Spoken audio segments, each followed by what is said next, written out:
হরে কৃষ্ণা। তো আমরা এখন গোপুধামে প্রবেশ করছি। আর গোপুধামে প্রবেশ করতে গেলে ফার্স্টে অনুমতি নিতে হবে নৃসিংহদেবের। দেন আমরা প্রবেশ করছি। গোপুসোনার বাবা, হরে কৃষ্ণা প্রভুজি, হাই বল। আর এবার আমরা দেখব, গোপুসোনা দর্শন করার আগে আমরা দর্শন করব গোপুসোনার এখানে মঙ্গল ঘাটে, যেহেতু অধিবাস হয়েছে মঙ্গল ঘাটে। দেন করব দর্শন করব।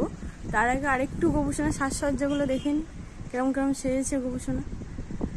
আমাদের পরম শ্রদ্ধেয় পরম পূজনীয় গুরুদেব শ্রী জগদাস্বামী গুরু মহারাজ, আমাদের জগৎগুরু শিল প্রভুপাদ, আর পরম পরম পরম পূজনীয় আমাদের গুরু মহারাজ শিল ভক্তিচরস্বামী গুরু মহারাজ। আর হচ্ছে আমাদের মঙ্গল ঘাট অধিবাস। এইবার আমরা দর্শন করব। দেখো তো এই যে আমাদের গোপুসোনা কোথায় উঠে বসে আছে, মাখনের হাড়ির ওপরে বসে আছে। হরে কৃষ্ণা কৃষ্ণা কৃষ্ণা হরে হরে, হরে রাম রাম রাম হরে হরে। তার নিচে আছে স্বরগোস্বামী আর আমাদের 6 গুরু মহারাজ, আর তার সাথে আছেন আমাদের প্রভুপাদ।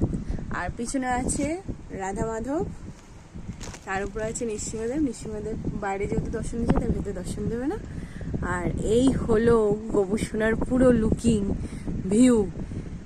এখন লাইটিং এ দেখাচ্ছে, এবার ভালো দর্শন হবে। লাইট লাইট লাইট লাইট, ইয়ে হরে কৃষ্ণা। আজকে গোপুসোনার হ্যাপি বার্থডে। এই দেখো হ্যাপি বার্থডে এখানে ডেকোরেশন হয়েছে। গোপুসোনা বসে বসে দেখছে তার হ্যাপি বার্থডে আজকে। আর এখানে গোপুসোনা সমস্ত অনেক রকম রূপে রয়েছে। আর এই হচ্ছে গোপুসোনা, আর এই হচ্ছে গোপুসোনার মা। হরে কৃষ্ণা প্রভুজি, হরি বল।